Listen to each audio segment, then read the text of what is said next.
كتاب فصلت آياته قرآنا عربيا لقوم يعلمون. بسم الله الرحمن الرحيم. الحمد لله رب العالمين، والصلاة والسلام على سيدنا ونبينا محمد وعلى آله وأصحابه أجمعين. السلام عليكم ورحمة الله وبركاته. خواندن قرآن یک فضیلتی بسیار بزرگ است. پیامبر صلی الله علیه و سلم میگویند خیرکم من تعلم القرآن و علمه. بهترین شما کسی است که قرآن را بخواند و به دیگران تعلیم دهد.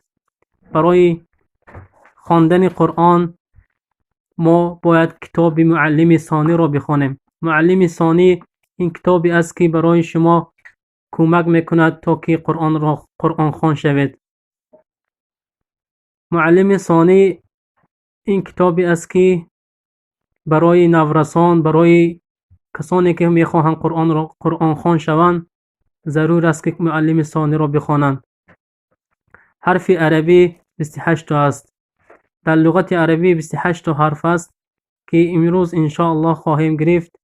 امروز درس یکم شناختن حرفهای عربی. الف، ب، ت، ث، جیم، ح، خ، دال، ذال، را، ز، سین، شین، صاد، ضاد، طا، ظا، عین، غین، فا، قاف، کاف، لام، میم، نون، واو، ها، لا، یا. این بود حرفهای عربی.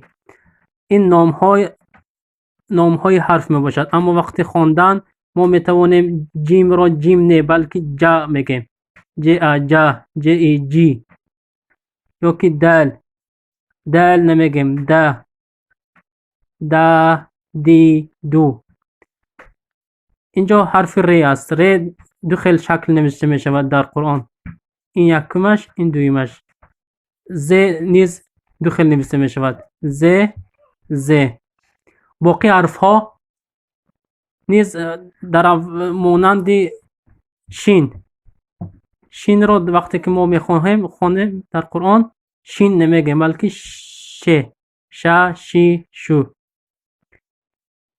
این را صاد را سه میگیم. ز، ت حفظ کرده.